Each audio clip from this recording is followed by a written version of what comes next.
Council are going to begin to develop a plan and come back in 60 to 90 days, take some public comment, fine-tune that plan, and hopefully come up with something that will help us eradicate our gang problem. Yeah, the council will be looking for your input as well through a series of public hearings, the city developing the plan and then putting it into place later this year. The Sunnyside Police Department has started morning patrols to prevent car thefts. Yeah, it's that time of year again when people leave cars warming up in driveways, frankly, across the Yakima Valley, and vehicles are stolen. The best way to protect yourself is to leave your vehicle running, or if you do leave it running in the driveway, make sure your doors are locked. Tea Party Patriots gathering in Ellensburg tomorrow in support of the Farmer Relief and Freedom Rally that's traveling across the U.S. Kurt Groening from the group Remember Us, We the People says in an effort to save a 2-inch minnow, the federal government has shut off water to growers and families in the Central Valley of California for the last 18 months, and, well, they're rallying in support of those farmers tomorrow, 11:20. You can meet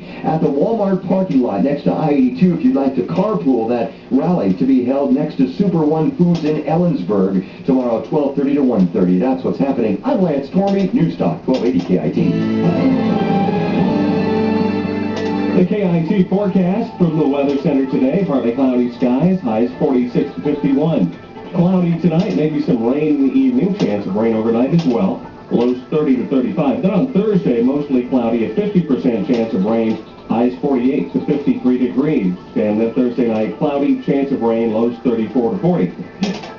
That is your forecast. Thanks for joining us right here at News Talk 1280 KIT. Swing by today for some juicy, crisp, red delicious apples. 30 cents a pound or a 40-pound box for only $12. Open 11 a.m. to 4 p.m. today only. Located off Highway 12 on McCormick. They'll be the first fruit stand on your right. Ray's Fruit Stand. We are your first source for news, with more than a dozen locally produced newscasts each weekday, along with the worldwide facilities of Fox News Radio at the top of every hour. Depend on us when you need to know. Your News Talk 1280 KIT.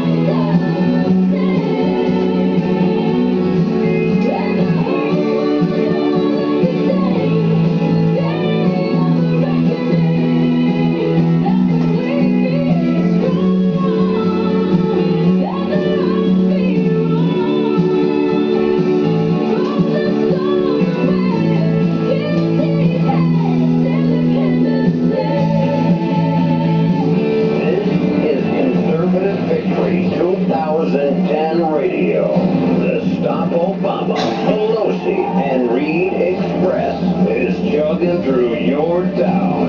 The Sean Hannity Show starts right here, right now. And thank you, Scott Shannon. Conservative underground conservatism temporarily in exile, but not forever. Anyway, it's the Sean Hannity Show. 800-941-SEAN is our number. And I had the great pleasure last night. We have tonight on Hannity on the Fox News Channel for the full hour, Governor Sarah Palin. And we talk about everything. And I'm sort of telling you this is Governor Palin unplugged in her own words.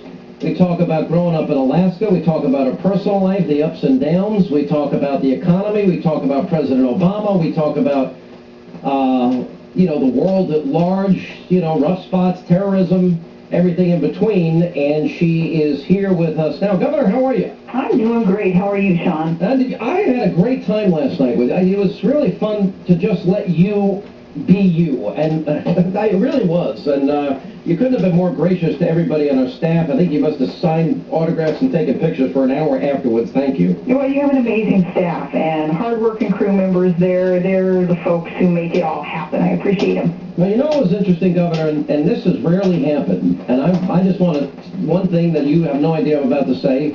You came in our studio, you walked up to every person, every cameraman, every person that works there, and on your own, and just said hello to everybody. That doesn't, believe it or not, that does not happen very often. Well, I've been there. I've been behind that camera, and I've been on that crew, through those college years. I know what they put up with some of the talent, and I appreciate these workers. Now, those are other shows, by the way. Okay, yeah. I'm the guy buying pizza and Kentucky Fried Chicken every night. Oh, yeah, that would be over, too. Yeah, well, thanks for being here. Now, we had a guy call in earlier. You're going to be at a book signing tonight in Grand Rapids. And we had Wood Radio as our affiliate out there. We had a guy call in. He slept outside the bookstore starting at 11:30 last night. Oh, wow. Oh, my goodness. Bless his heart. Well, I hope that I see him and get to speak with him and shake his hand. Well, listen, I appreciate it. The way I don't want to ask you the same questions that I asked you last night because I think this is interesting. You have gone through a period where people have done their best to attack you, besmirch you, smear you, define you. And I wanted to specifically lay out this audience to let people hear you sort of uninterrupted. I'm using the word unplugged. Mm-hmm. Is that rare for you? This is a rare occurrence, I guess, over the past year, but over my entire career, I've always been pretty much unplugged and kind of going rogue. So this last year into the campaign where I was a bit bottled up was a new normal for me, and I'm glad to get to be back to the way it should be. Being able to speak freely and candidly and not be hit with ethics violations or lawsuits for taking a position on an issue as I was there at the end of my gubernatorial duties. I love this liberty. I love getting to call it like I see it. Yeah. By the way, did you notice that the Oprah audience that you had the biggest audience that she has had in over 2 years? Oh, that's nice to hear. I'm glad that people were quite curious as to what we'd be discussing, and it was a fun visit. Let me ask you more specifically. We're just talking about this Los Angeles Times piece where and this is about health care, where just this past Monday, women that get mammograms, that there is a U.S. Preventative Service Task Force. They delivered a stark reminder, I think, of how dangerous government health care can be. They recommended that women in their 40s no longer get annual mammograms to screen for breast cancer. Did you hear about that? I heard about that, and that takes you aback, and I bet if you spoke with any of the cancer survivors whose cancer was discovered via a mammogram in their early years, they would beg to differ with that.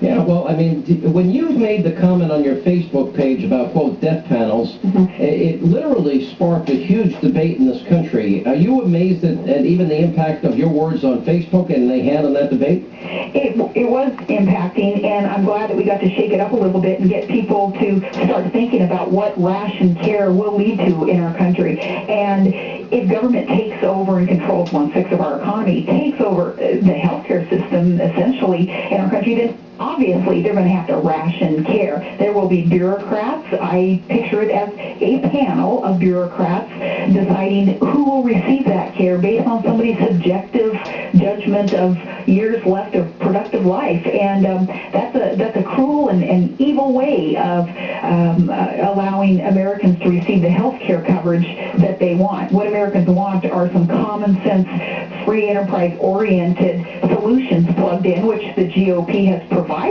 the White House, and we want to make sure that those are plugged in before we look at government takeover. As you look at the president's first 11 months in office, what are your general thoughts?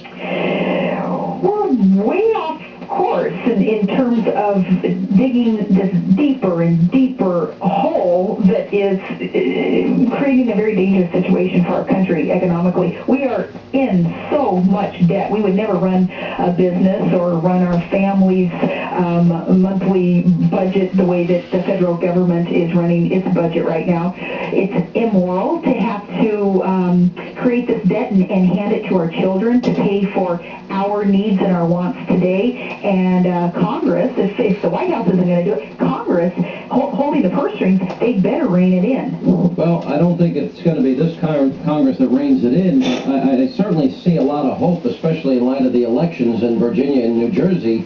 What did you think of the results? Indicative of what's to come. There's going to be a huge shift. 2010 is going to be an earthquake politically across our country because people are, just as you're suggesting, not putting a lot of hope in this Congress that has been too complacent with the rate of the growth of government.